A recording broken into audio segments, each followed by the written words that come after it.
En Afrique, aux confins méridionaux du grand bassin du Kalahari, la chaleur est accablante.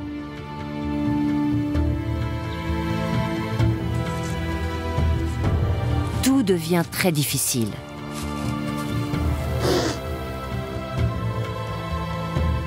D'anciennes rivières retiennent de l'eau en grande profondeur. Ces trésors cachés sont des sources de vie fragiles, mais essentielles.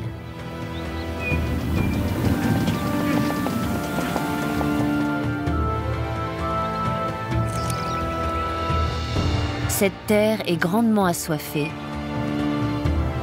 mais d'une beauté sauvage.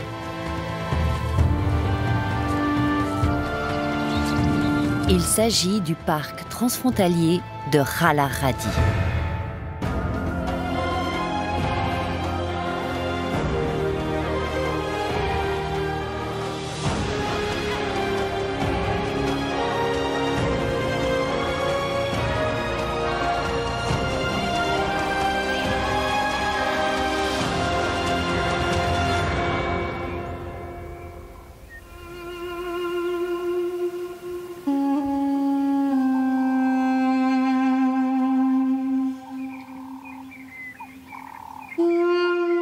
Le bassin du Kalahari compte parmi les paysages les plus spectaculaires d'Afrique australe. Des millions d'années d'érosion ont donné naissance au terrain sablonneux qui définit cet immense haut plateau.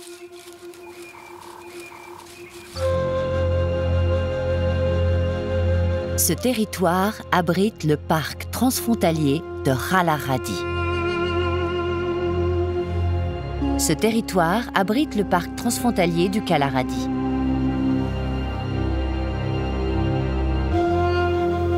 Partagée entre l'Afrique du Sud et l'ouest du Botswana, cette réserve naturelle s'étend sur 38 000 km². Vivre ici s'avère difficile à cause des longs mois de sécheresse et des pluies sporadiques et imprévisibles. Il tombe seulement 150 mm d'eau chaque année. La plus grande partie disparaît rapidement, absorbée par le sol ou évaporée sous le soleil de plomb.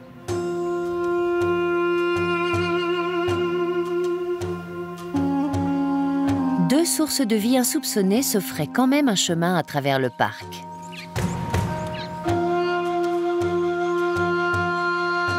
Des lits de rivières desséchées qui détiennent dans leurs entrailles l'une des plus précieuses ressources terrestres. Des acacias Erioloba poussent ici. Leurs longues racines puisent dans les réserves d'eau secrètes.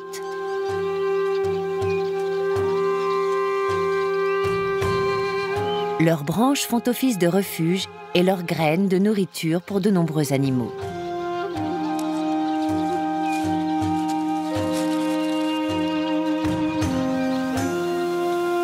Des graminées et des petites plantes tirent avantage de la richesse nutritive de la terre autour de ces arbres.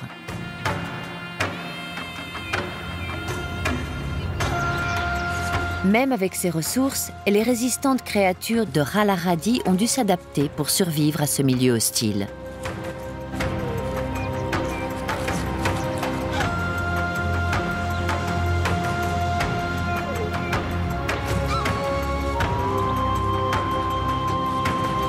Des colonies de bâtisseurs aux troupeaux d'herbivores, sans oublier ceux qu'ils nourrissent, les nombreux prédateurs du désert. Les animaux les plus emblématiques d'Afrique, mais aussi les plus petits et craintifs. Tous chassent pour survivre, sur terre comme au ciel.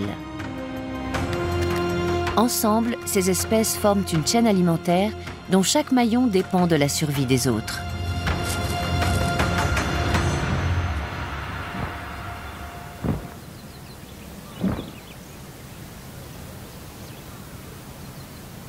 Au cœur de l'hiver, la sécheresse est à son apogée dans le parc. Les bonnes plantes sont difficiles à trouver.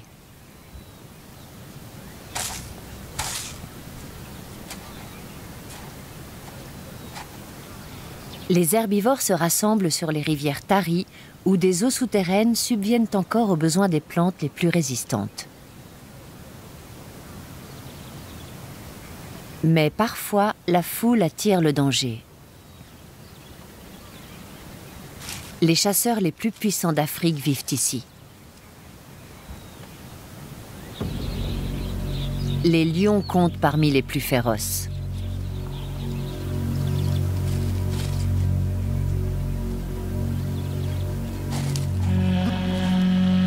Ces sœurs sont dans la fleur de l'âge.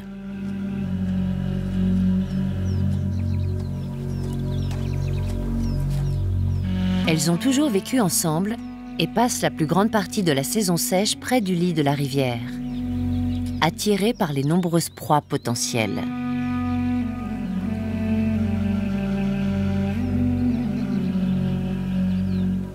Leur troupe est menée par une coalition entre un jeune mâle, à la crinière naissante, et son allié, bien plus imposant.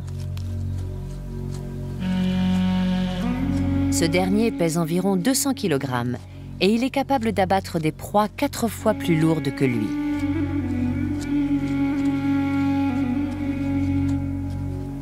Comme les animaux sont réunis sur la rivière sèche, les lions ont une offre de premier choix.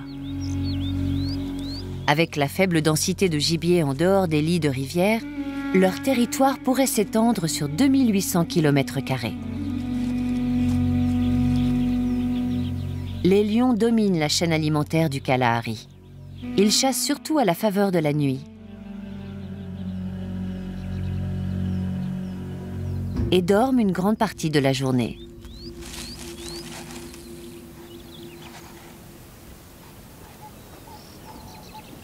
Mais ils ne sont pas les seuls prédateurs du parc.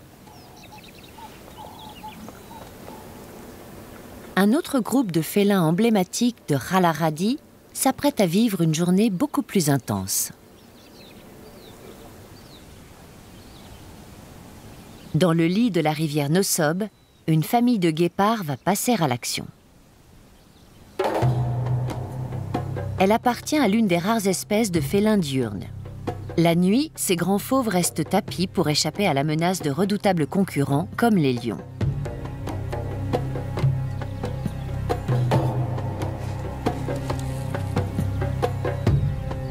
Les nouveau-nés sont sujets aux attaques de nombreux prédateurs. Dans certaines zones, la majorité d'entre eux meurent avant l'âge de 3 mois.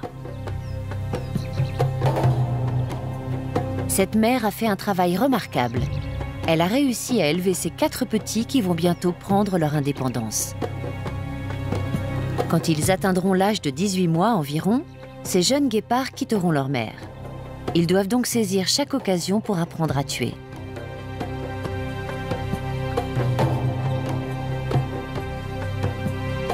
Avec une vitesse maximale de plus de 110 km/h, ils sont les plus rapides mammifères terrestres au monde.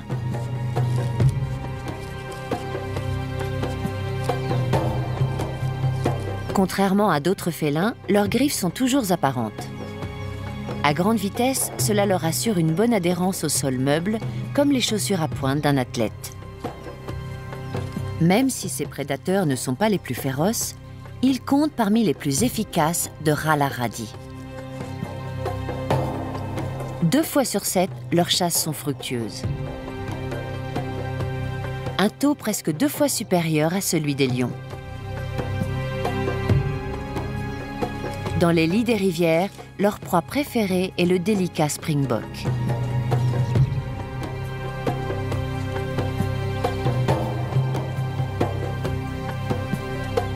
Presque 70% des springboks du parc seront victimes des guépards.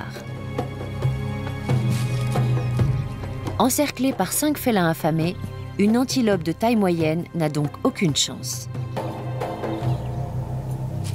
La leçon d'aujourd'hui portera sur de plus grosses proies. Ce guépard s'en va chercher un repas plus conséquent.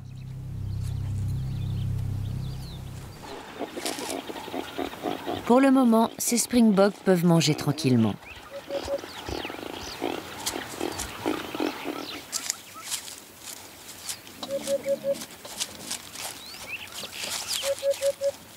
Avec son pelage tricolore, le springbok est l'une des plus gracieuses antilopes d'Afrique.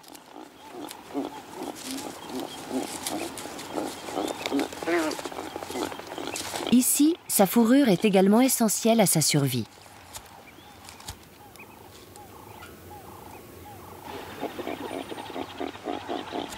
L'été, à Rala-Radi, la température dépasse régulièrement 40 degrés Celsius. Même en période hivernale, elle peut s'élever à plus de 30 degrés. Pour supporter la chaleur, les springboks tournent leur croupe blanche vers le soleil. Ils renvoient ainsi jusqu'à 95% de ces rayons.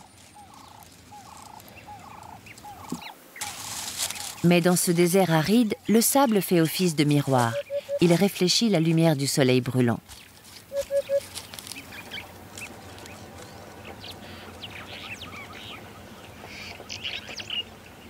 Les ventres blancs des springboks repoussent aussi ces rayons, ce qui limite leur température.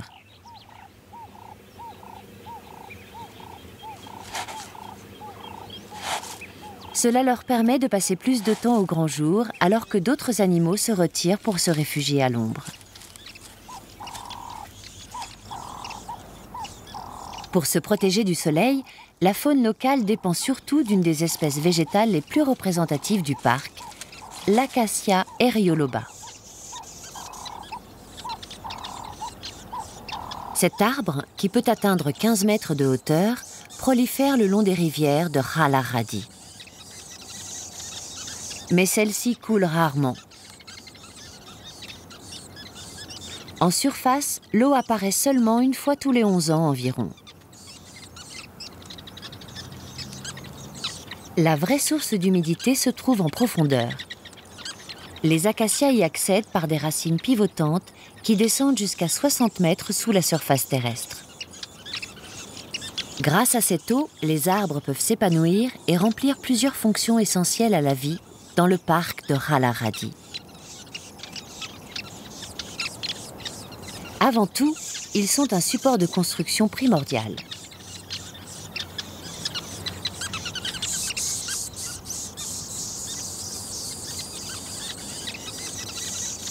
Cet amas de brindilles peut sembler inerte de loin. Mais si l'on regarde de plus près, c'est une vraie ruche.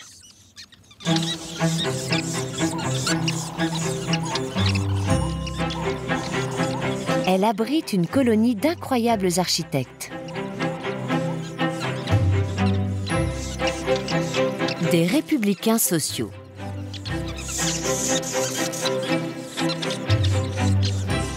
Ces passereaux mesurent 14 cm et pèsent seulement 27 grammes. Mais quand ces petits oiseaux joignent leurs efforts, ils fabriquent dans les acacias des nids aux dimensions exceptionnelles, pouvant mesurer jusqu'à 7 mètres de long et peser plus d'une tonne. Mâles et femelles contribuent tous à la construction de ces immenses structures qui peuvent accueillir jusqu'à 300 couples.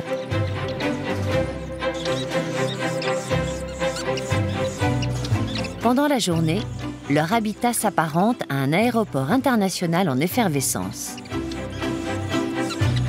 Avec des arrivées, des départs et des centaines de vols.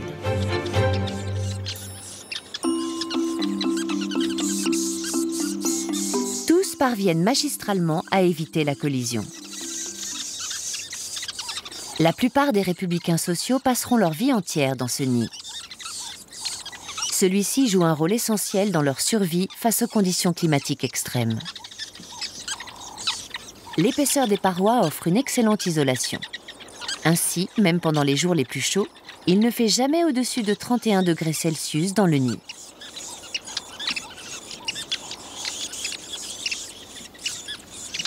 Lors des nuits d'hiver glaciales, la chaleur partagée par les oiseaux peut faire monter la température interne jusqu'à 23 degrés.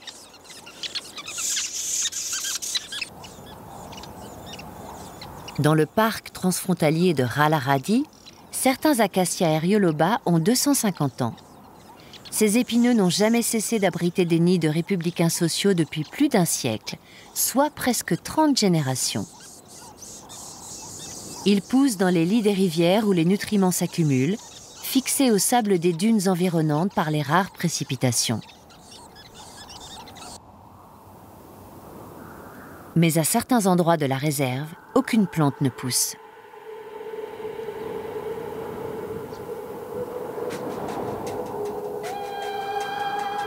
Le Ralahradie est parsemé de multiples et larges cuvettes stériles appelées pans. Ce sont les derniers vestiges de rivières mortes depuis longtemps.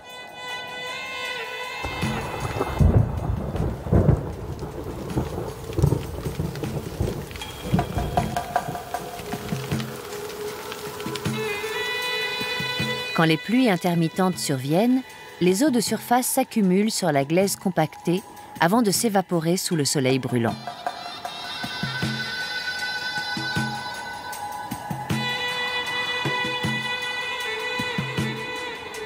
Cela laisse des minéraux et des sels qui, au fil du temps, deviennent trop concentrés pour permettre aux plantes de pousser.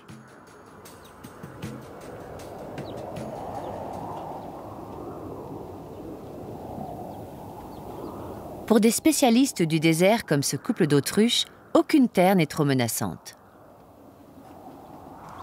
Ces oiseaux sont les plus grands au monde. Ils mesurent 2 mètres de haut et pèsent 100 kg. Ils ne peuvent pas voler, mais compensent grâce à leur grande vitesse de course qui peut atteindre jusqu'à 70 km à l'heure, soit 10 km à l'heure de plus qu'un lion. Leur capacité à supporter la chaleur du parc s'avère plus remarquable encore.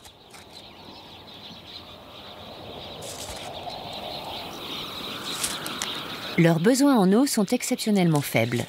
Leur alimentation, principalement à base de plantes, les couvre presque entièrement. Les autruches passent peu de temps à se reposer. Elles consacrent plus de 60% de la journée à arpenter les lieux, à la recherche de nourriture.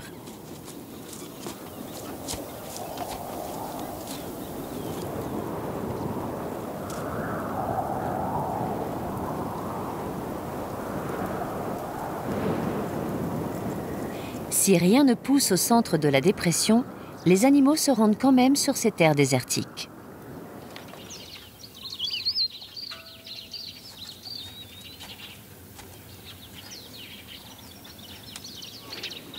Ils se rassemblent en ces cavités et mangent des petites quantités de terre. Les minéraux qu'ils trouvent ici viennent compléter leur alimentation, qui en manque en cette période difficile de l'année. Le terrain aride n'est pas la seule source de minéraux mise à leur disposition.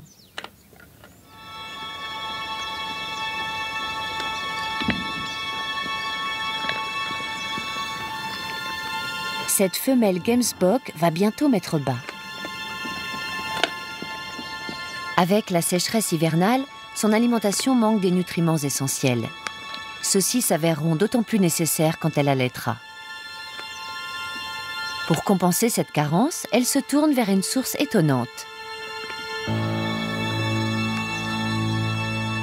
La côte d'un grand herbivore. Un gnou peut-être, voire même un autre gemsbok. Elle mâche les os d'autres animaux pour en extraire des minéraux comme le calcium et le phosphore. Cette antilope illustre l'importance de l'adaptation aux ressources naturelles pour survivre dans cet habitat extrêmement difficile. Son espèce est peut-être la plus emblématique et la mieux adaptée de toutes celles qui vivent dans le désert. Avec une hauteur d'à peu près 1,20 m au garrot, le gemsbok pèse environ 240 kg.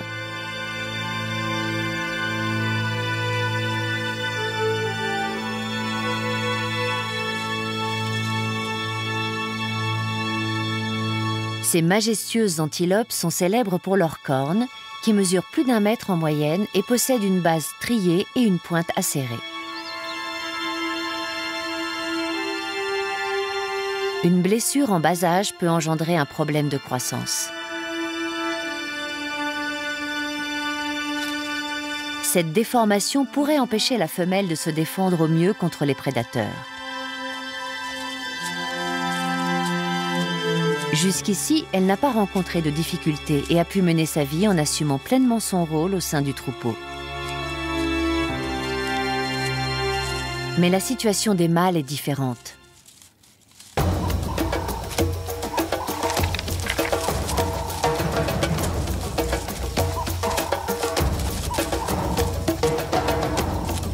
Les gemsbok sont l'une des rares espèces d'antilopes dont les cornes des mâles sont plus courtes que celles des femelles. Elles sont aussi plus épaisses et plus solides, davantage propices aux luttes pour la domination du troupeau et le droit de s'accoupler.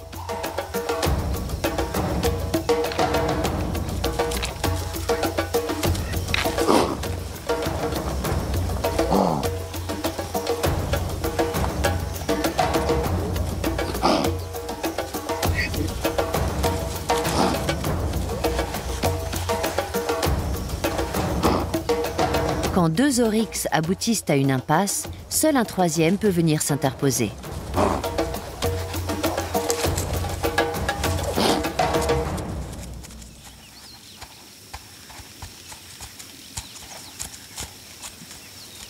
Autour du cou des mâles, la peau fait jusqu'à 6 mm d'épaisseur pour les protéger pendant ces combats.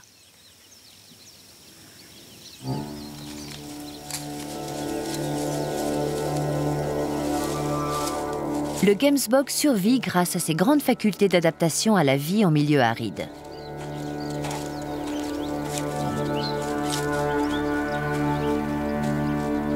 Il peut passer la plus grande partie de sa vie sans boire, ses besoins en eau étant couverts grâce à son alimentation.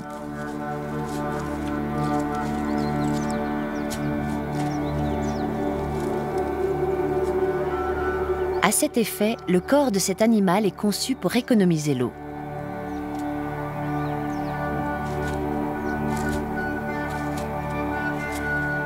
De nombreux mammifères halètent ou transpirent pour se rafraîchir, deux procédés entraînant des pertes d'eau. L'oryx gazelle, quant à lui, peut faire grimper sa température corporelle, qui s'élève normalement à 35,7 degrés Celsius, jusqu'au chiffre ahurissant de 45 degrés. Son corps peut supporter la chaleur, mais pas son cerveau pour lequel elle peut s'avérer fatale.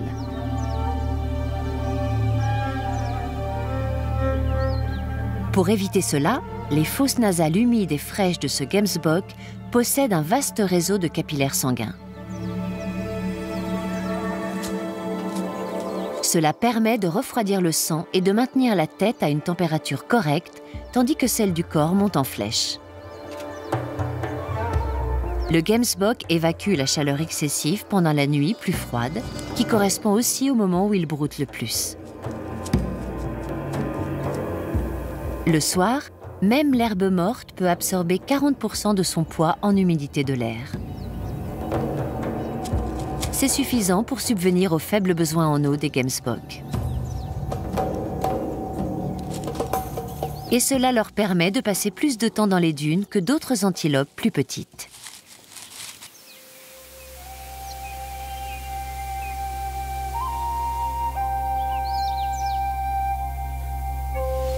La partie sud-ouest du parc comprend des dunes qui s'étendent sur pas moins de 800 km. Leur sable a pris une couleur ocre à cause de l'oxyde de fer qui enveloppe les grains. Ici, des végétaux résistants s'implantent sur les hauteurs. Par endroits, des touffes de plantes prolifèrent.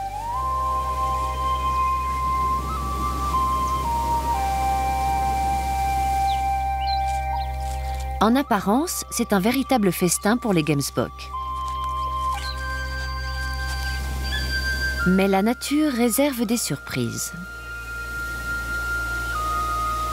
Les jeunes pousses de ces graminées du Kalahari deviennent rapidement plus résistantes et sécrètent une substance acide mauvaise pour les animaux. Cette toxine provoque des irritations de la peau.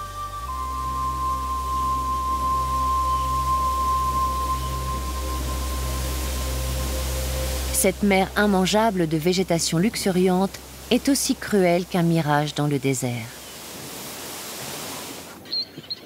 Toutes les plantes du parc ne sont pas aussi trompeuses. Dans les lits de rivières riches en nutriments, les acacias aeriolobas ne servent pas seulement à abriter des nids. En période de forte sécheresse, ils produisent de grandes gousses. Leur enveloppe argentée renvoie les rayons du soleil, tout comme les croupes des springboks. Elles minimisent ainsi l'évaporation.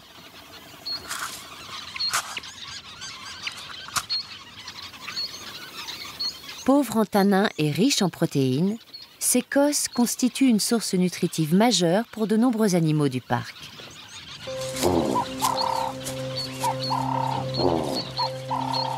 Ce troupeau de gnous profite pleinement du festin.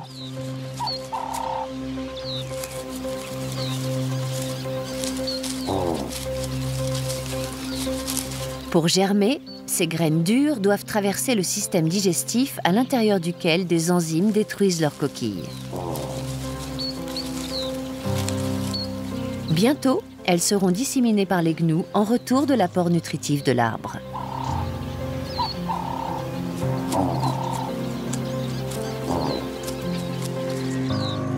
Quand il fait plus frais, le troupeau se rend à la rivière sèche pour s'allonger au soleil.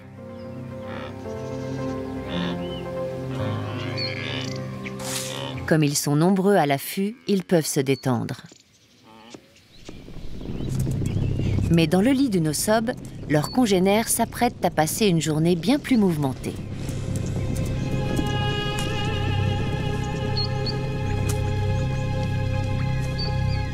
La famille de guépards a rôdé toute la journée à la recherche d'un repas pour 5.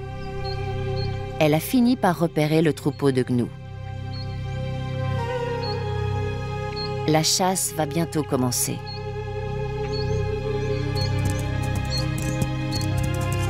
Les fauves se font discrets et se rapprochent autant que possible.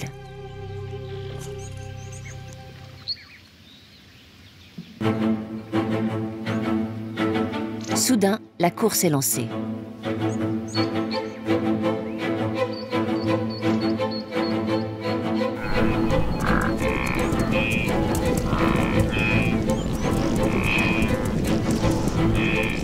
Un jeune gnou se blesse dans le chaos.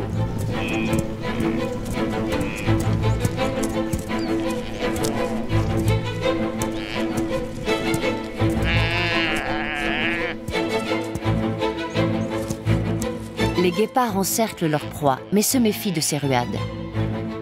Comme ils sont 5 fois plus nombreux, l'herbivore a peu de chances de s'en sortir vivant.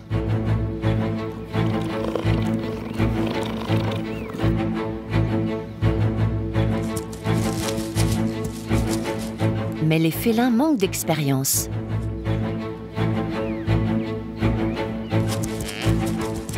Et le jeune bovin ne va pas mourir sans se battre.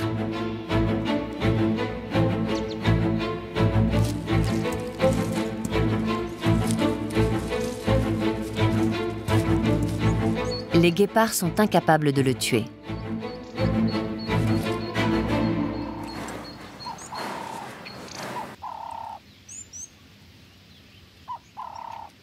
Fatigués par la course-poursuite, ils se retirent à l'ombre pour récupérer leurs forces. Le gnou a une chance de s'enfuir.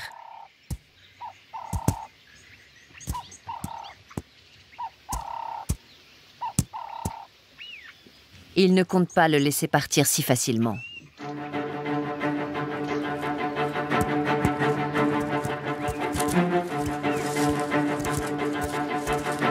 C'est chacun pour soi chez les gnous.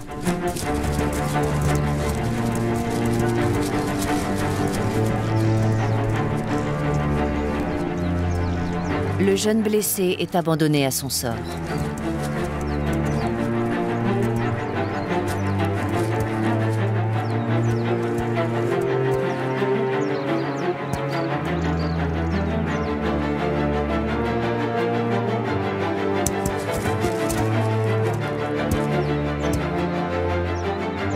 Tout juste capable de se tenir sur ses pattes, il garde les yeux sur la plus proche menace. Il tient tête à ses persécuteurs avec qui il entre dans une danse terrifiante.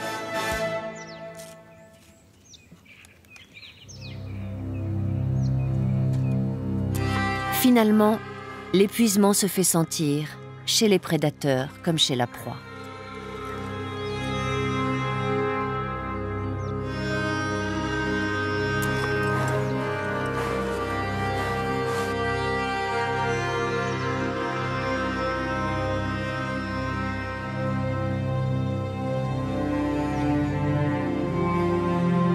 Après une interminable épopée, la journée se termine de la plus étonnante des manières. Les guépards laissent passer l'occasion. Malgré toute l'énergie investie, ils n'auront aucune récompense.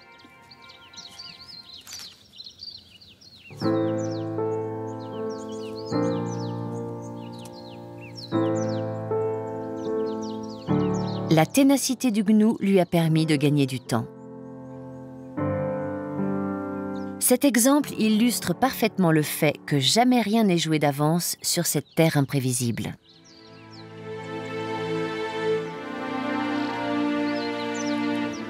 Mais alors que la nuit tombe, un nouveau type de menace peut se présenter. Avec les lions dans les parages, le jeune rescapé aura de la chance s'il survit.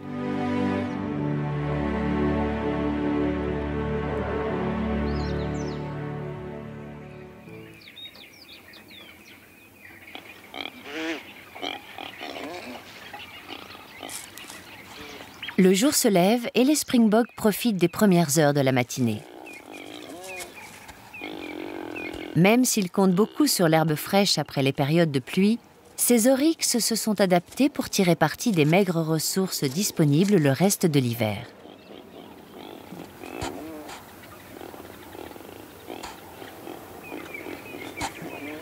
Celles-ci se trouvent parfois dans des endroits tout à fait improbables.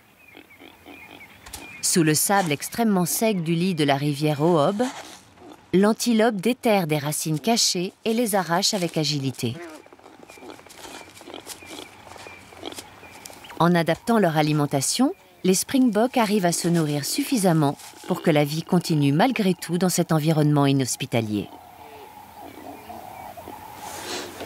Même en ces temps difficiles, les mâles sont préoccupés par leur désir de domination et cherchent les occasions de s'accoupler.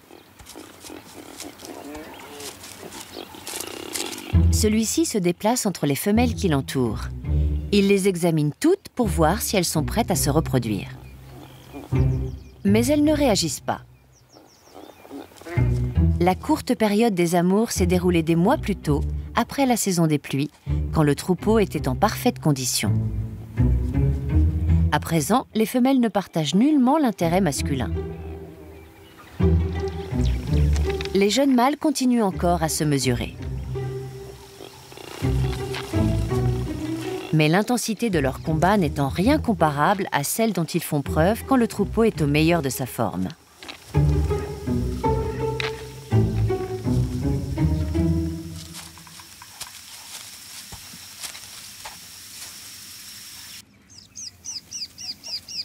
Si les Springboks ont commencé tôt leur journée, d'autres figures emblématiques du parc tardent à se lever.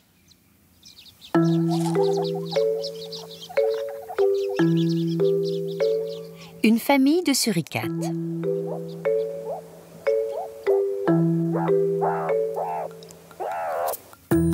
Le groupe fait preuve d'une grande prudence pour quitter la sécurité du terrier. Ils scrutent minutieusement les alentours. Et pour cause. Ils ont des petits. Comme les républicains sociaux, les suricates travaillent ensemble pour se protéger des conditions extrêmes du milieu.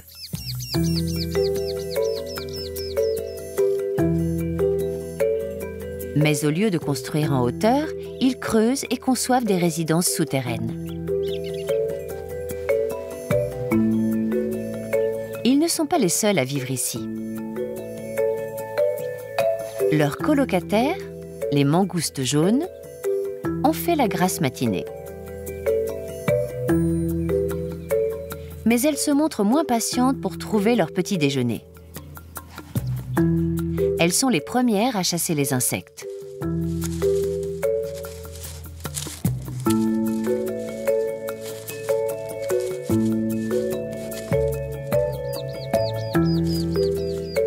suricates suivent leur exemple et se risquent à sortir lentement.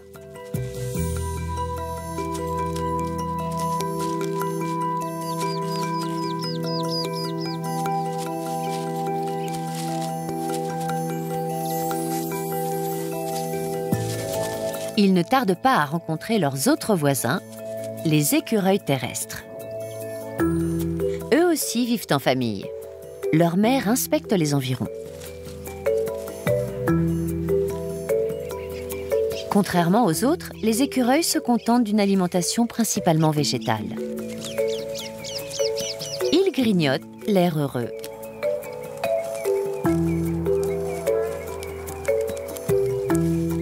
Ces trois espèces sociables partagent volontiers leur territoire, mais le défendent toutes jalousement contre les prédateurs qui viennent les attaquer.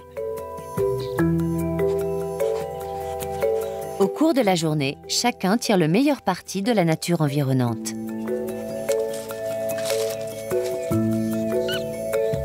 Alors que les mangoustes et les écureuils se séparent pour chercher individuellement leur nourriture, les suricates se serrent les coudes et surveillent leurs arrières. Si la journée de ces sentinelles du désert commence à peine, un autre résident souterrain du parc s'apprête à retourner dans son terrier. Ce renard du Cap a passé la froide nuit d'hiver à chasser en solitaire, creusant pour trouver des souris, sa proie favorite. Il profite de la chaleur matinale avant d'aller dormir dans son repère, où il élèvera ses petits au début de l'été. Ce canidé, qui pèse environ 5 kg, est le plus petit d'Afrique du Sud. Il est également le seul véritable renard à vivre dans cette région, dont il est endémique.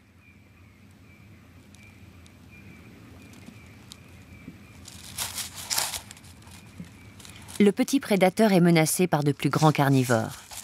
Il doit donc retourner sous terre, à l'abri.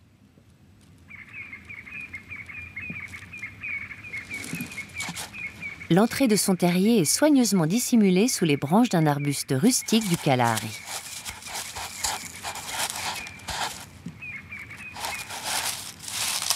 Ces plantes se sont presque autant adaptées que les animaux qui les mangent.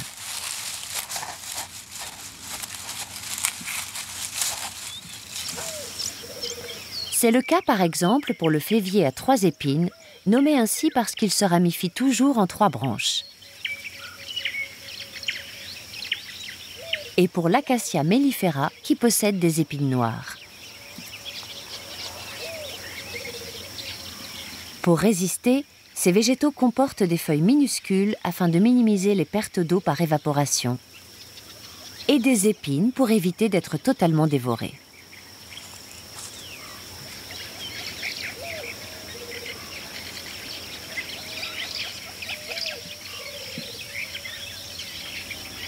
Tout comme les arbustes, les épines sont essentielles à la survie des Acacia aerioloba. Après sa croissance, ce jeune arbre ressemblera au géant qui se tient derrière lui. À ce moment-là, il deviendra d'une grande utilité pour les nombreux oiseaux de la réserve, puisque ses branches leur serviront de perchoir.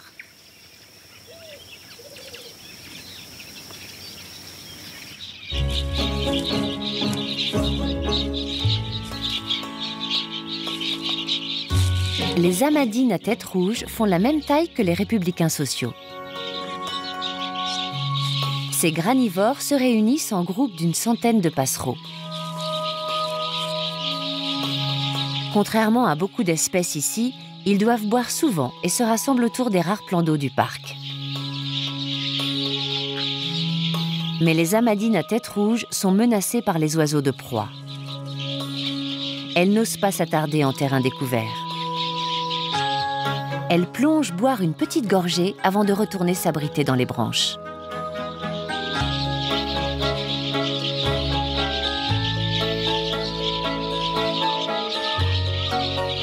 Mais si les acacias leur offrent un juchoir protecteur, ils fournissent aussi le même service aux rapaces qui les chassent. Le râlaradi regorge de ses prédateurs.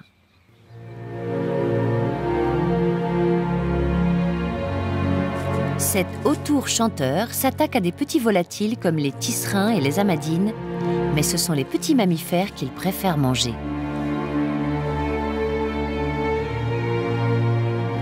Il dévore sa dernière victime dans les branches d'un acacia.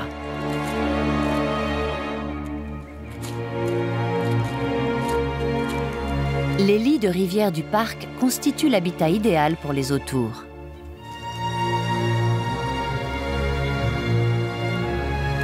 Le terrain dégagé rend visibles les rongeurs et les hautes branches des épineuses servent de perchoir, permettant de lancer des attaques en piqué. Quand les souris se font rares, les autours ne manquent jamais de nourriture puisque le lit de rivière compte environ 80 républicains sociaux par kilomètre.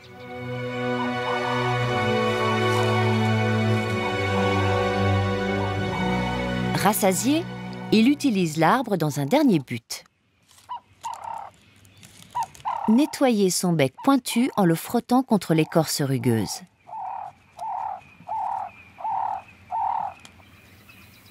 L'autour chanteur n'est pas le seul chasseur à dépendre des acacias.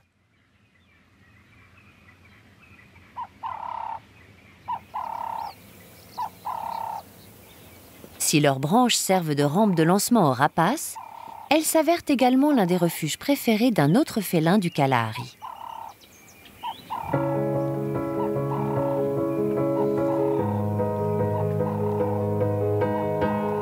La présence de ce petit prédateur dans ce milieu sauvage peut sembler incongrue.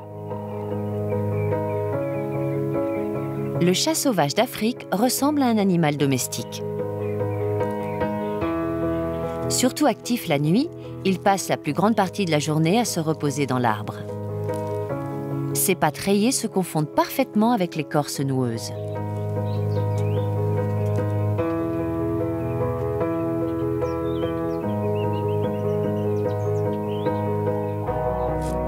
Pesant environ 5 kg, ce félin pourrait facilement être pris pour un chat tigré domestique.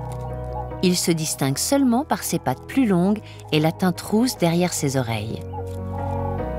Son espèce fut la première à être domestiquée il y a 6000 ans en Égypte antique pour limiter les populations de rats.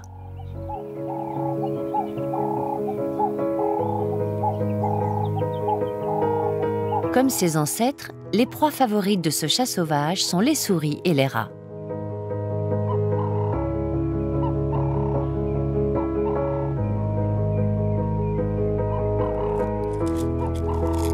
La forte densité de rongeurs lui permet de trouver tout ce dont il a besoin dans un territoire restreint d'1 km² seulement.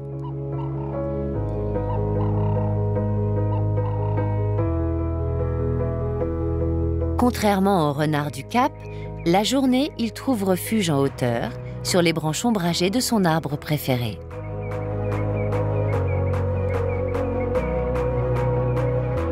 Ce discret prédateur, dont la présence familière semble étrange dans ce milieu sauvage, nous rappelle une fois encore que les apparences sont parfois trompeuses en ces terres imprévisibles.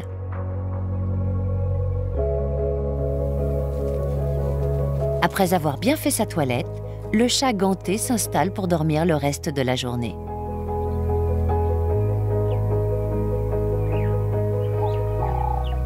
Il restera ici jusqu'au soir.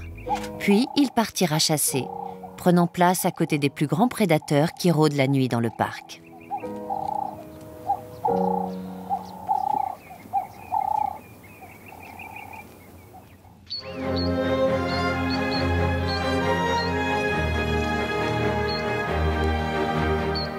Les lits de rivière qui se fraient un chemin à travers le parc transfrontalier de Rallaradi sont des sanctuaires en ces terres difficiles.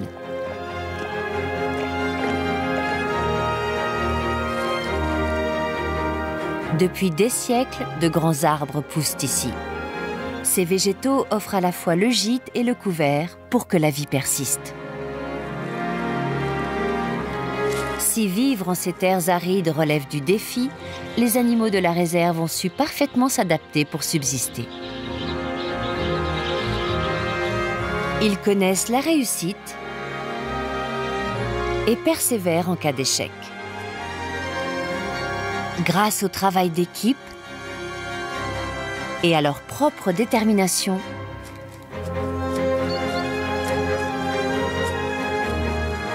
Il se joue du destin.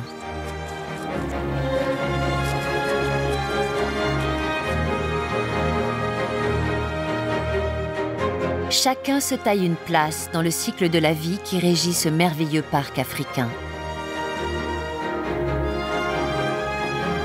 Ensemble, ces animaux insufflent la vie dans cette immense étendue sauvage, au cœur du désert du Kalahari.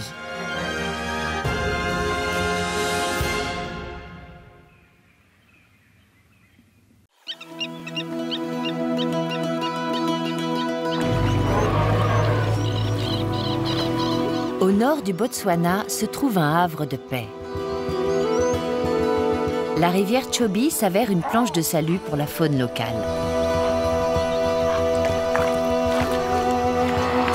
Mais pendant la saison sèche, de nombreux animaux luttent quotidiennement contre la terrible chaleur. Parmi eux figurent 3 des plus célèbres espèces africaines.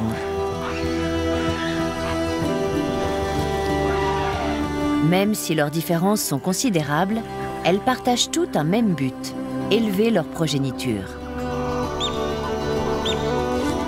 Au début de leur vie, ces créatures vulnérables sont en phase d'apprentissage. Pour survivre, une seule option s'offre à eux, suivre les conseils de leur famille.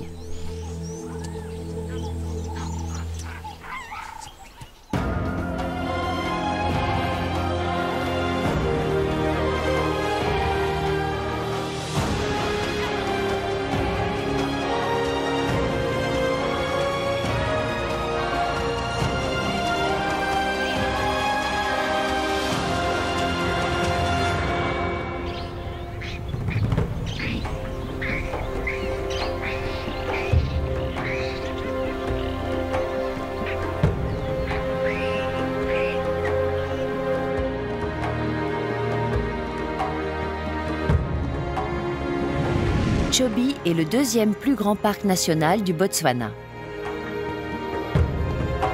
Sa faune sauvage compte parmi les plus riches de toutes les réserves du continent africain.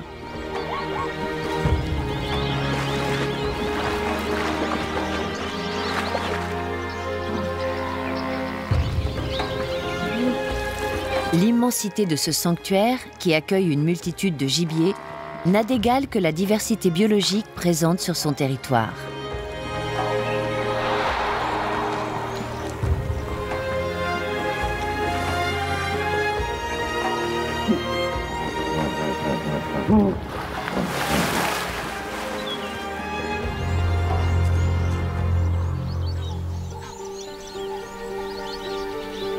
La rivière Chobe est l'unique source d'eau disponible toute l'année. Elle coule depuis les montagnes angolaises jusqu'à l'est et marque la frontière nord du parc.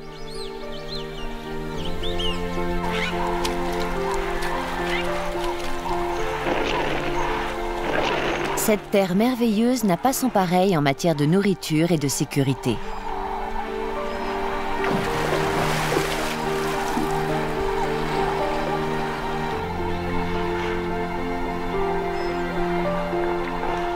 Les masses de gibier qui sillonnent sans cesse la réserve naturelle convergent vers cette unique oasis.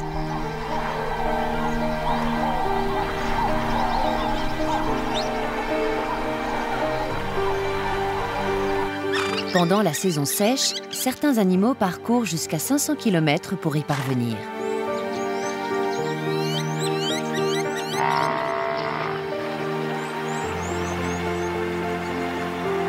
Des familles établissent leur domicile dans ce point d'eau.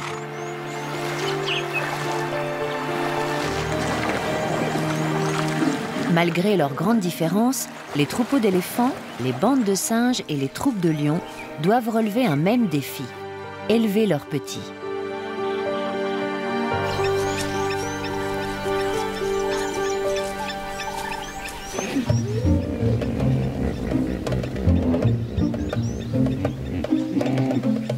Cette toute jeune éléphante dépend des vastes connaissances de la matriarche pour la guider.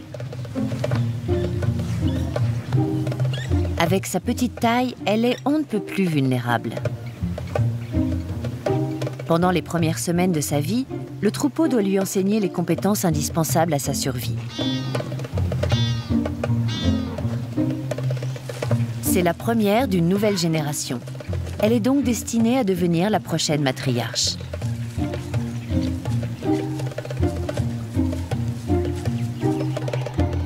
Une jeune lionne doit relever des défis très différents.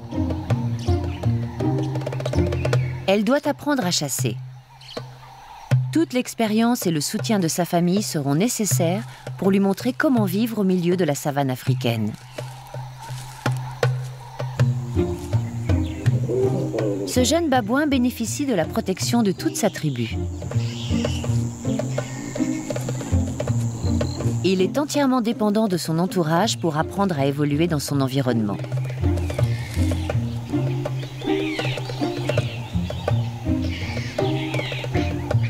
Pour lui, la rivière est un lieu de découverte. Il doit apprendre à manger, grimper et faire sa toilette pour pouvoir faire appel à ses compétences au moment le plus opportun.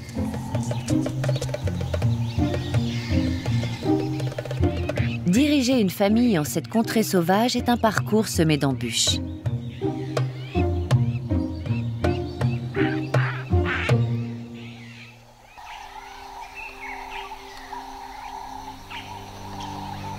L'été, tous les habitants du parc souffrent de la chaleur oppressante.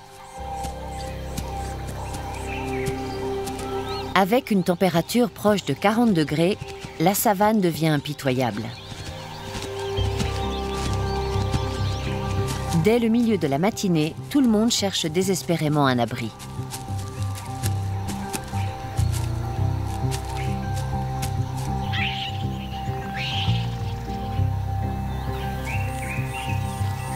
La jeune lionne et sa famille trouvent refuge à l'ombre d'un fourré.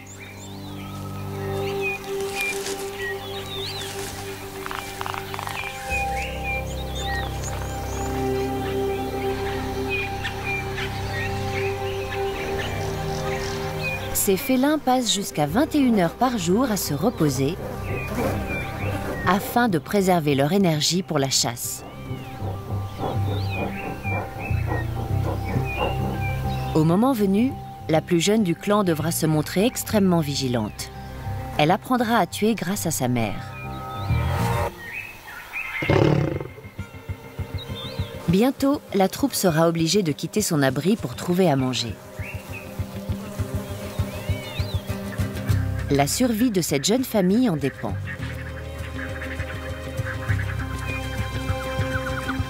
Les lions doivent chasser tous les 2 ou 3 jours afin de subvenir à leurs besoins.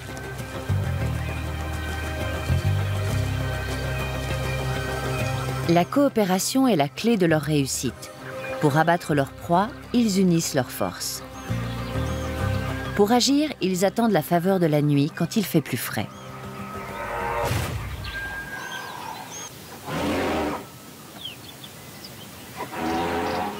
Le parc de Chobe abrite plus de 120 000 éléphants. C'est la plus grande concentration de la planète.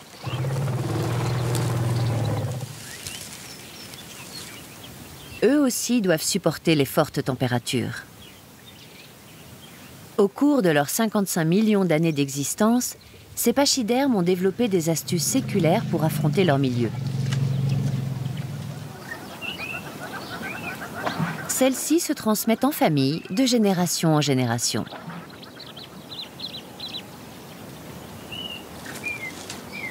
Cette petite éléphante du Kalahari est actuellement la plus jeune du troupeau. Il lui reste beaucoup à découvrir. Pour l'instant, elle est vulnérable, mais si elle survit à ses premières années, elle dominera un jour tous les autres animaux du parc de Chobe.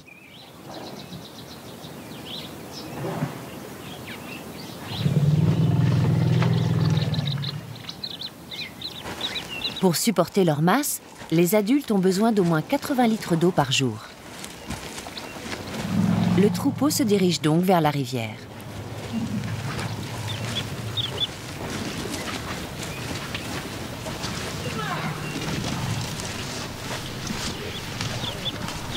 Malgré son épaisseur, la peau d'un éléphant est très sensible et requiert des bains fréquents.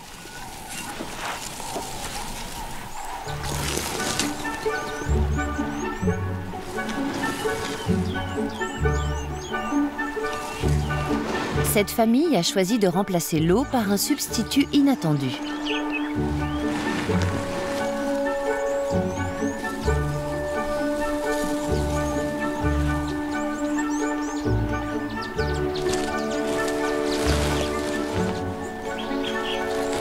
Ces douches impressionnantes la rafraîchissent.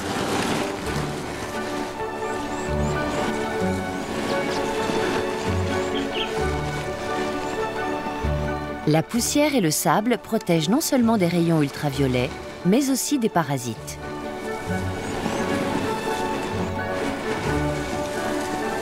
C'est une leçon importante pour la jeune éléphante. Elle semble l'apprécier pleinement.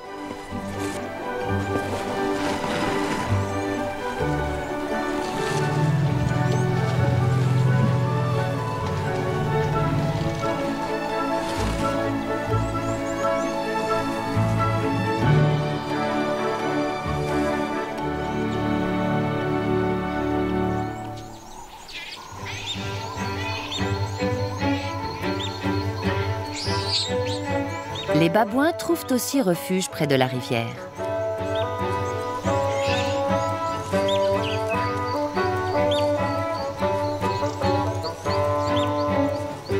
Pour le jeune mâle plein d'énergie, ce terrain d'entraînement est idéal pour jouer et s'instruire.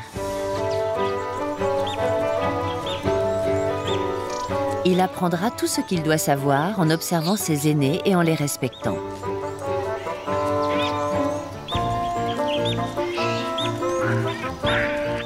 D'autres nouveau-nés l'accompagnent. Tous ces petits découvrent en même temps le monde qui les entoure. Ils n'arrêtent jamais leur singerie. Toujours en mouvement, leur journée commence avant celle des autres babouins et finissent plus tard. Élever les petits n'est pas seulement du ressort de la mère.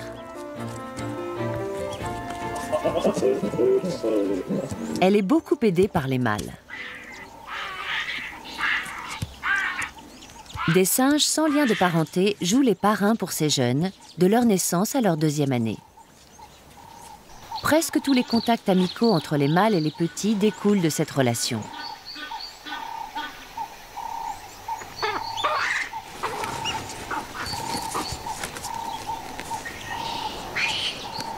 Les parrains portent les nouveau-nés, les épouillent et partagent leur nourriture.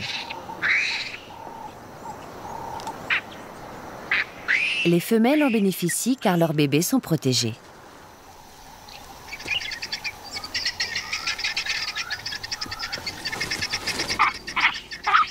En retour, le mâle s'attire les faveurs de la mère.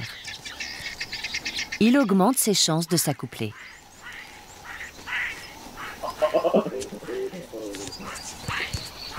En prouvant qu'il peut s'occuper du petit babouin, ce mâle montre aussi qu'il est apte à devenir père.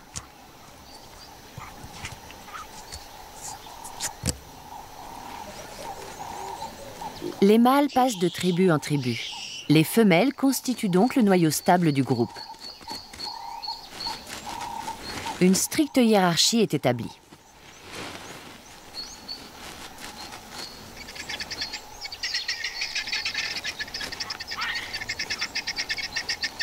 Les femelles les mieux placées et leur progéniture mangent en premier.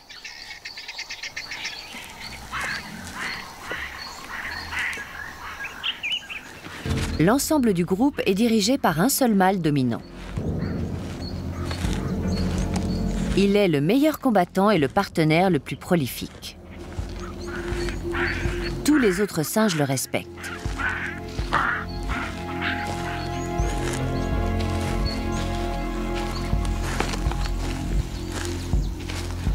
Si certains dérogent à la règle, il leur rappelle sévèrement qui est le chef.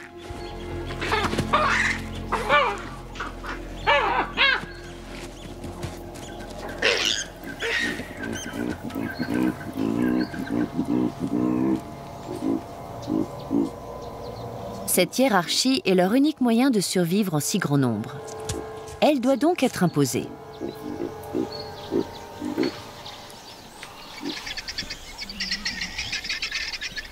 Ce jeune mâle a beaucoup à apprendre s'il veut un jour régner sur sa propre tribu.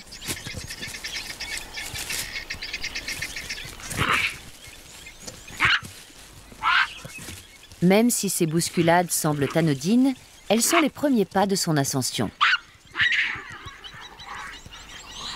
Il lui faudra encore beaucoup lutter.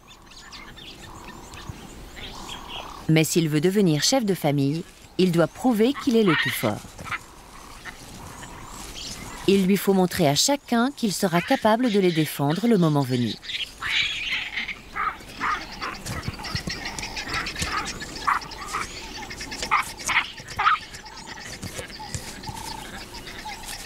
Mais pour l'instant, les mères commandent encore.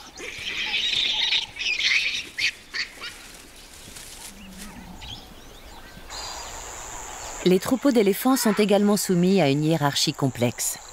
En revanche, ces pachydermes ne sont pas dirigés par un mâle dominant, mais par la plus vieille femelle du groupe. La matriarche peut régner jusqu'à 65 ans. Elle est la plus sage de la troupe et fait appel à toutes ses connaissances pour guider ses congénères.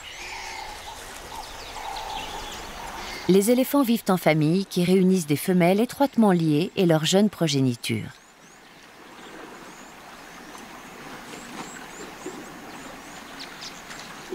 Tout comme les babouins, la nouvelle mère reçoit beaucoup d'aide pour s'occuper de son petit.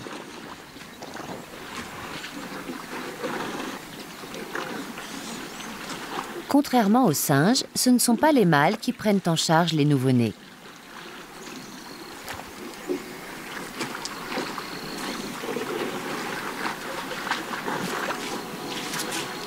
Les jeunes femelles jouent un rôle primordial dans l'apprentissage des éléphantaux. Elles acceptent volontiers cette fonction. Elles participent à l'éducation de la petite en la gardant, la guidant et la protégeant. En retour, elles se préparent pour le jour où elles deviendront mères. Comme cette éléphante est toute jeune, beaucoup d'images, de sons et d'odeurs sont encore nouveaux pour elle.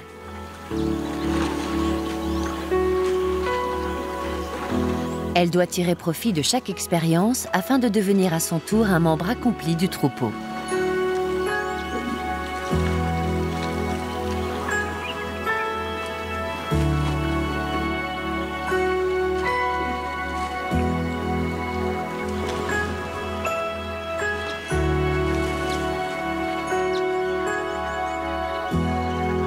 Les structures familiales n'existent pas sans raison. Pour traverser une terre aussi diverse, vaste et dangereuse que celle-ci, toute la sagesse et les connaissances de l'ensemble du groupe se révèlent nécessaires.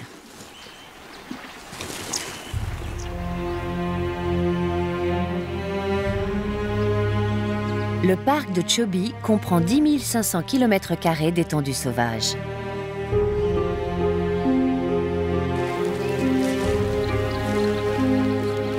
Pendant la saison sèche, tous les animaux convergent vers la rivière pour fuir la chaleur.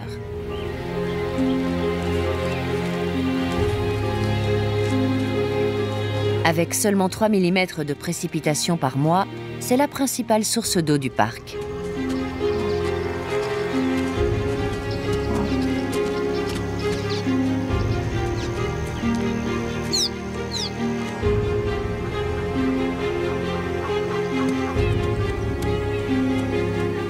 Comme la faune est particulièrement concentrée, des conflits surgissent.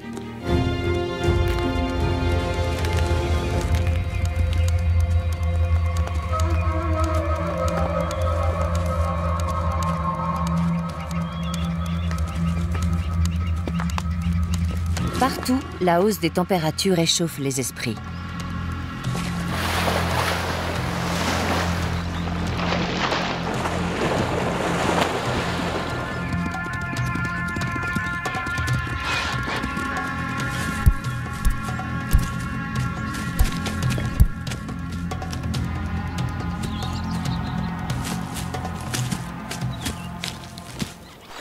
Il fait vite trop chaud pour se battre.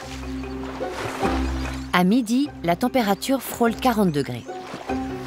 Le troupeau de pachydermes retourne à l'eau pour prendre un bain de boue.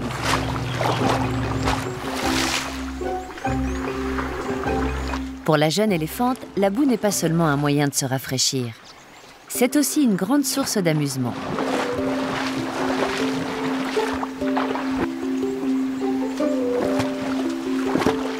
Elle prend conscience de son agilité en s'ébattant.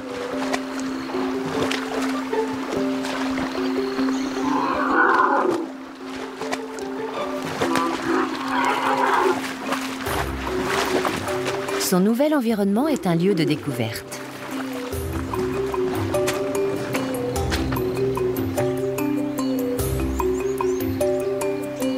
En explorant les alentours, elle apprend des leçons vitales pour résister à Chobi. Un jour, elle les transmettra à son tour à ses petits.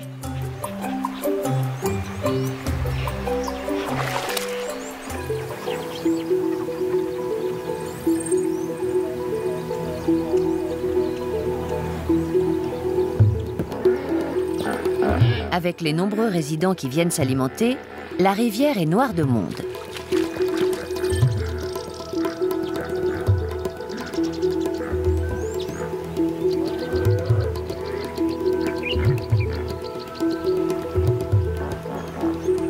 Les buffles sont des ruminants.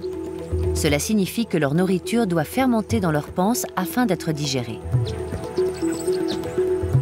Elle est ensuite régurgitée et de nouveau mastiquée pour être consommée.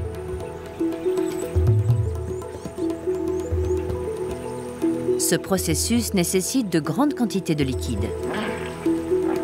Les bovins passent donc une grande partie de la journée près de l'eau.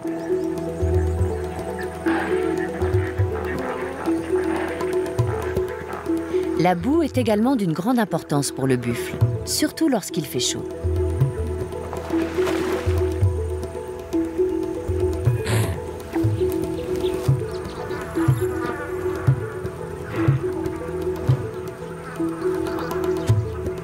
Elle aide l'animal à réguler sa température.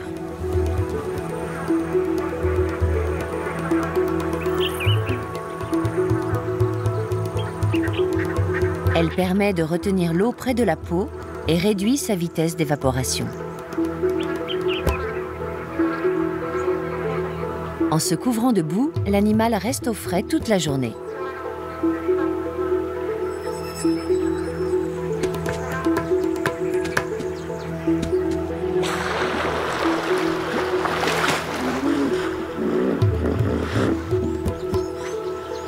Contrôler sa température corporelle s'avère vital à cette époque de l'année. Les hippopotames sont donc liés à la rivière. Il leur arrive de quitter l'eau pour se prélasser au soleil, mais s'ils restent exposés trop longtemps, leur peau sèche et se crevasse. Quand ils se risquent à sortir, c'est pour chercher rapidement de la nourriture.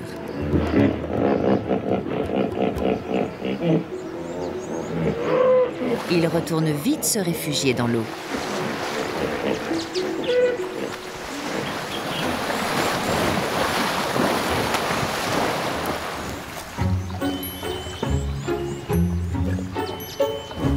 Avec autant d'espèces attirées par la rivière, des occasions se présentent. Les hérons garde-bœufs ont développé une technique de chasse novatrice. En voyageant sur le dos d'animaux bien plus gros, ils peuvent manger les petites créatures dérangées par ces mammifères.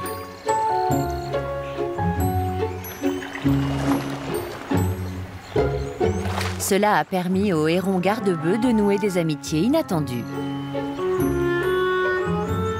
Ces relations peu orthodoxes soulignent les bienfaits de la coopération. En accueillant les oiseaux, le buffle dispose d'un insectifuge intégré.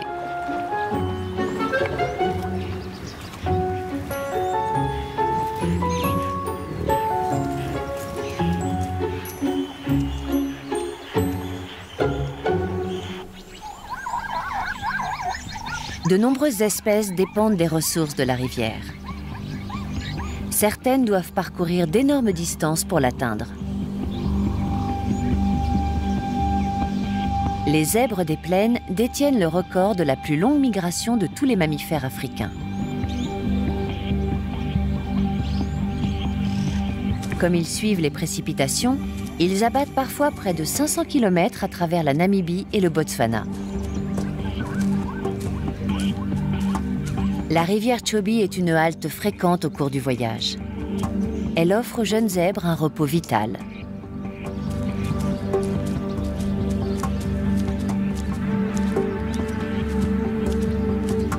Elle présente aussi de multiples dangers.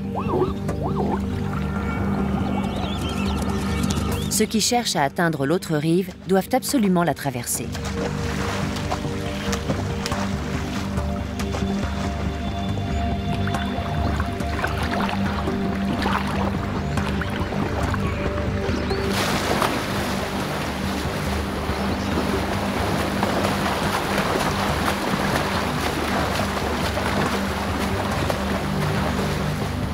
C'est ici que le petit zèbre est le plus vulnérable.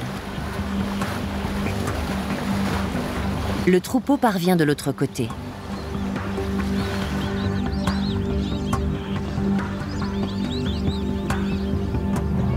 Cette famille n'est pas la seule à vouloir rejoindre l'autre bord.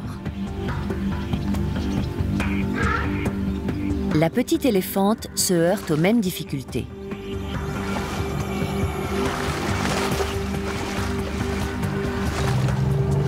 C'est la plus grande épreuve qu'elle ait jamais affrontée. Elle devra faire appel à toutes les compétences acquises grâce à sa famille.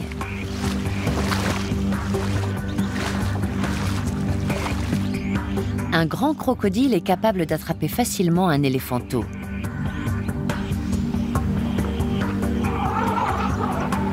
Comme la profondeur augmente, la traversée devient plus périlleuse.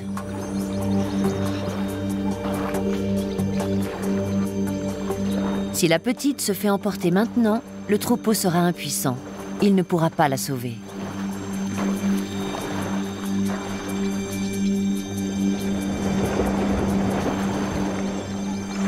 Pour la toute première fois, l'éléphante est entièrement immergée. Elle risque sérieusement de se noyer. Pour survivre, elle doit faire confiance à tous ceux qui l'entourent et se laisser guider.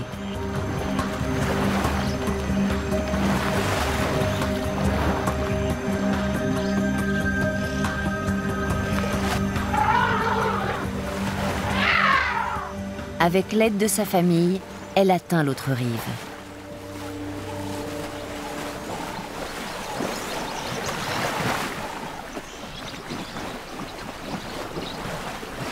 Travailler main dans la main est vital sur une terre aussi riche que Chobe.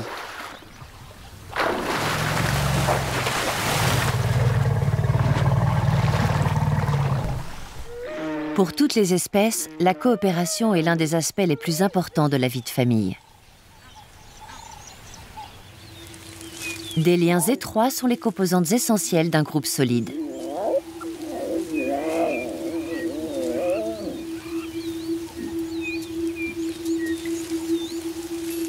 C'est la fin de l'après-midi. Alors que la température se rafraîchit, la troupe de lions commence à s'activer. Sympathiser avec les membres dominants du groupe, en particulier les femelles, est de la plus haute importance pour la jeune lionne.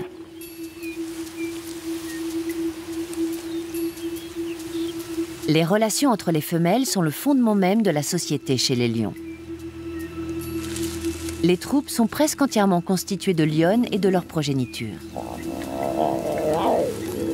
La compétition pour la nourriture et l'accouplement peut être féroce. Les félins créent donc des alliances afin de monter plus facilement dans la hiérarchie du groupe. La petite lionne doit apprendre cela rapidement. Cette affection est plus importante qu'elle n'y paraît.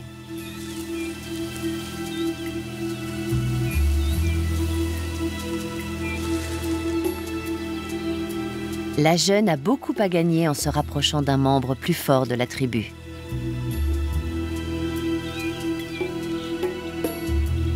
Les lions n'ont pas mangé depuis un moment.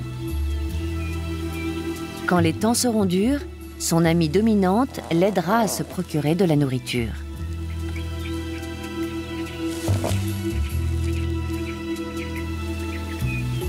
Quand la chasse est bonne, les femelles donnent la priorité à leur préféré.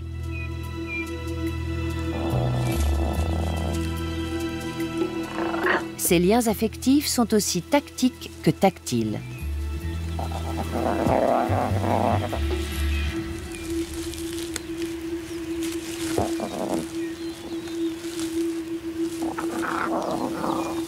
Ces deux lionnes forment une coalition qui pourrait aider la petite quand elle en aura le plus besoin.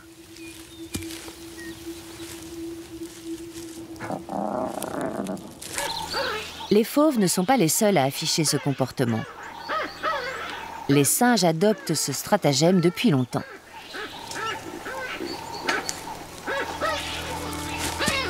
Il résulte de circonstances similaires.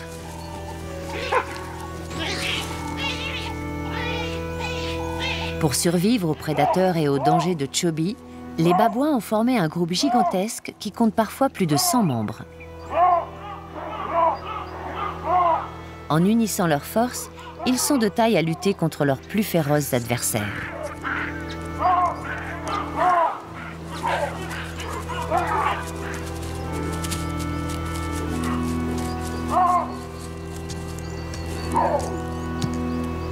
La vie en collectivité présente de nombreux avantages, mais il existe néanmoins un inconvénient majeur, la nécessité de lutter pour se nourrir et s'accoupler.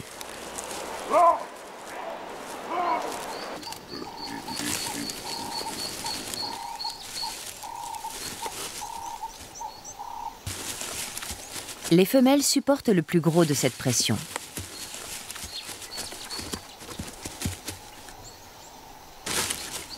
Elles sont à la fois source de coopération et de compétition. Ce dilemme est résolu grâce au plus élémentaire instinct de ces primates.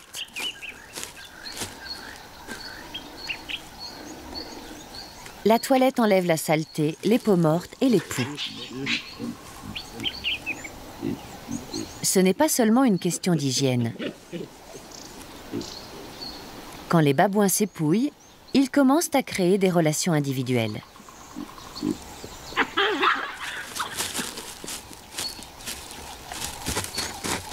Ceux situés en bas de la hiérarchie sont prêts à donner plus d'attention qu'ils n'en reçoivent.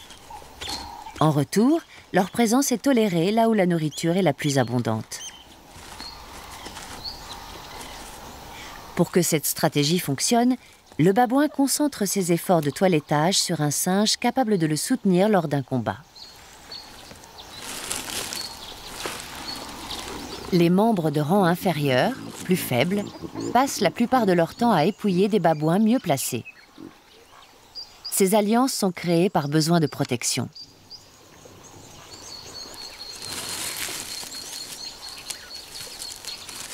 Pour survivre, le jeune mâle devra choisir des partenaires judicieux. Il doit savoir que l'épouillage est le ciment qui maintient l'unité de la tribu. C'est une compétence vitale. Plus il est doué, plus vite il pourra gravir les échelons.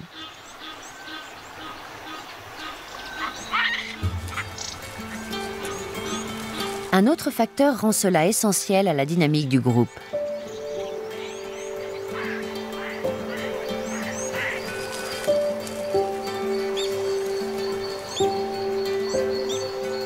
L'épouillage libère des endorphines. Celles-ci réduisent le stress. Cette baisse favorise à son tour la reproduction. Plus une femelle met bas, plus son rang au sein de la communauté est élevé. Le toilettage améliore non seulement leur bien-être, mais aussi leur position sociale. C'est une activité à la fois physique et politique. Tous les jeunes membres de la tribu doivent l'apprendre.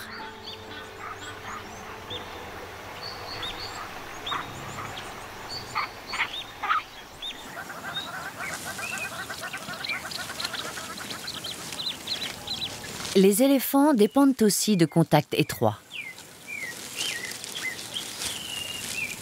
La jeune éléphante est souvent entourée par ses congénères. C'est surtout par le toucher que sa mère la guidera pendant les premiers stades de sa vie.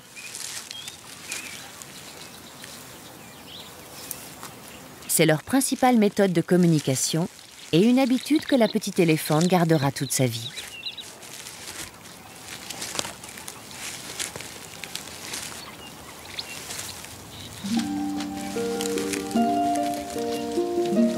L'organe utilisé pour percevoir ce sens du toucher est l'un des plus fascinants du règne animal.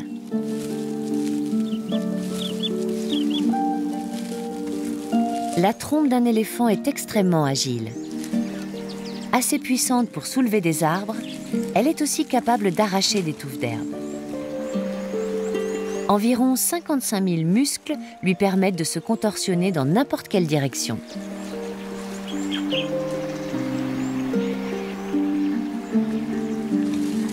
Elle comporte à son extrémité 2 lèvres semblables à des doigts et elle est couverte de poils sensoriels qui la rendent très sensible. Pour cette jeune éléphante, c'est un moyen vital d'accéder au monde qui l'entoure.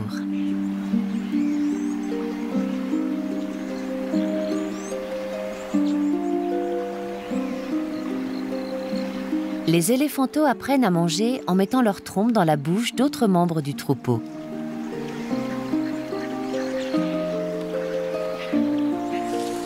C'est par imitation qu'ils découvrent les dimensions de leur environnement.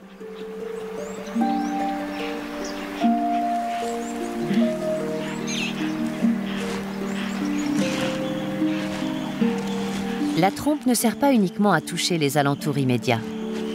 Elle se révèle aussi extrêmement efficace pour maintenir le contact sur de longues distances.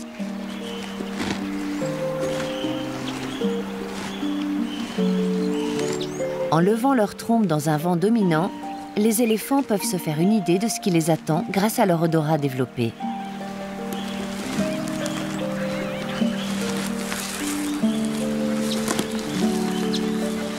Cela aussi, l'éléphanto l'apprend par imitation.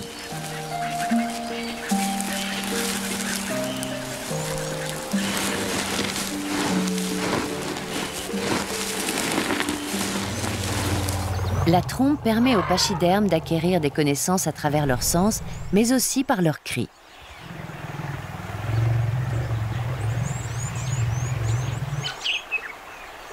Une grande partie de leur communication est orale.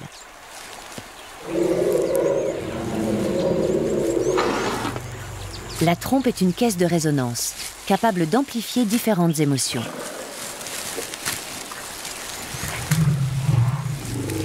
Un barrissement peut s'entendre d'un bout à l'autre de la savane.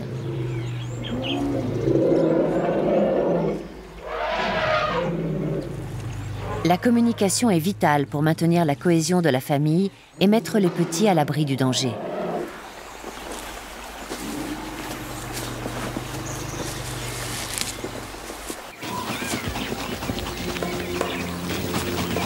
Malheureusement, pour l'un des membres du troupeau, la saison sèche s'est avérée trop longue.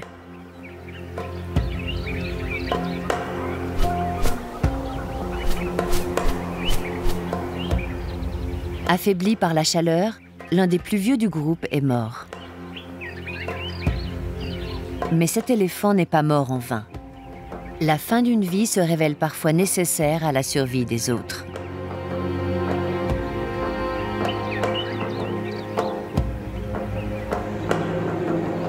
Comme le troupeau a besoin d'eau et de nourriture, il reprend la route.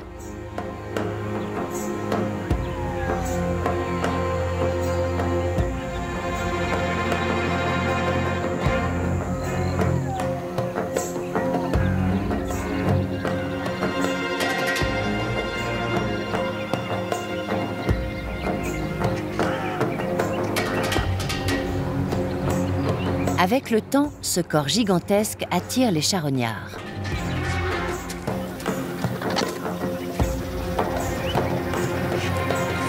Une carcasse de cette taille peut nourrir pendant longtemps certains des plus petits carnivores du parc.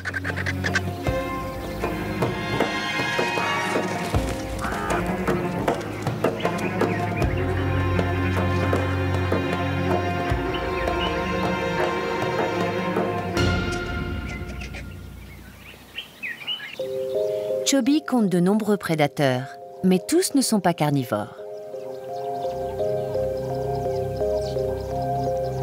Les petits guêpiers sont d'habiles chasseurs aériens. Ils maîtrisent le vent aisément, dominant les insectes à qui ils s'attaquent.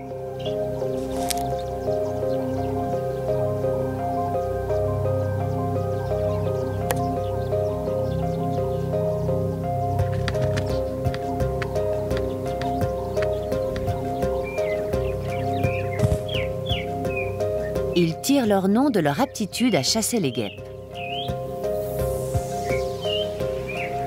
Pour maintenir leurs brillantes prouesses aériennes, ils doivent manger au moins 250 abeilles par jour ou trouver assez d'insectes équivalents.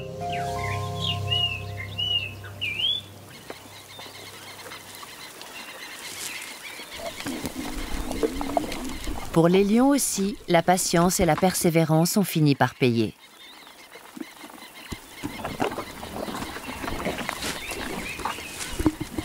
La troupe a tué un phacochère pendant la nuit. Sympathiser avec la femelle dominante a permis à la jeune lionne de se régaler.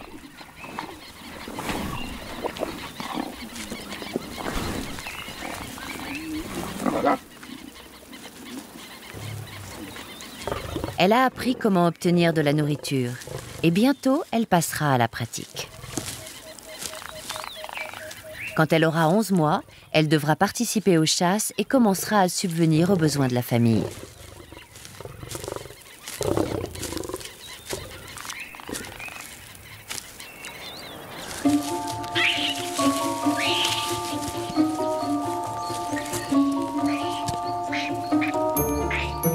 Le jeune babouin a un avantage sur de nombreux animaux du parc.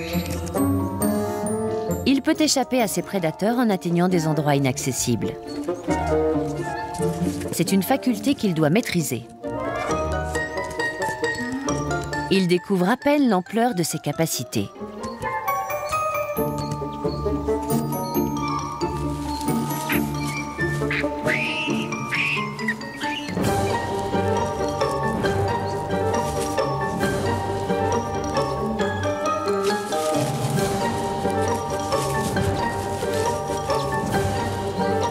L'évolution du babouin l'a mené à vivre dans les arbres pour fuir ses prédateurs.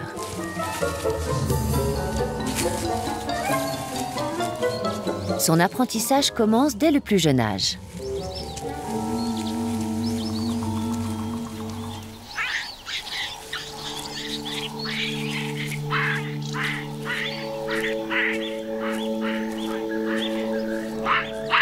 Chaque famille vivant à Chobe est plus vulnérable quand elle a des petits à charge.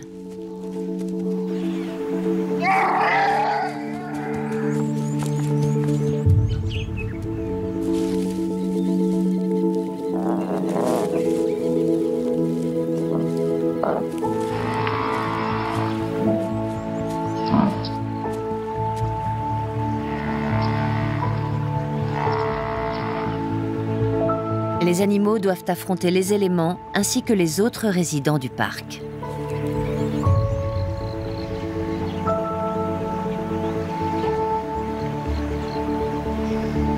Mais toutes ces espèces partagent les nombreux bénéfices offerts par la vie au bord de la rivière.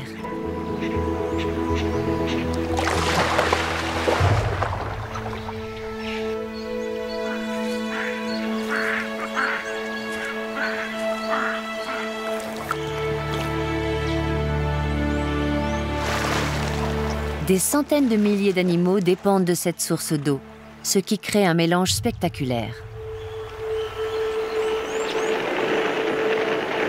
Conjugués à la beauté sauvage des lieux, ils font du parc de Chobe l'une des plus merveilleuses réserves naturelles d'Afrique.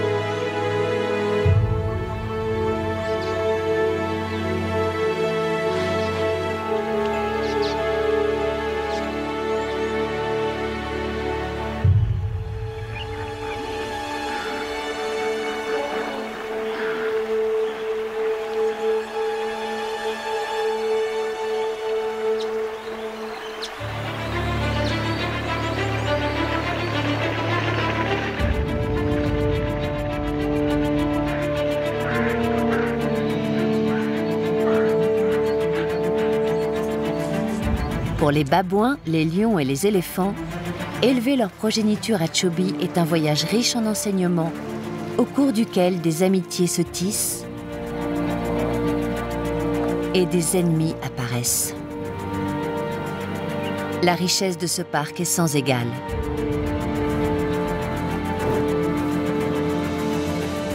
Parmi le grand nombre d'animaux qui parcourent les lieux, les plus petits doivent trouver leur place.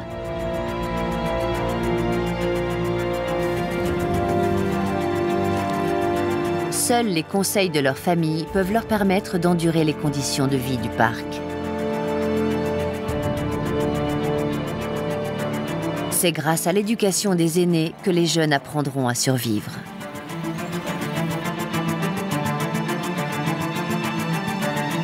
Chobe est une terre d'apprentissage. Elle compte parmi les plus spectaculaires du continent africain.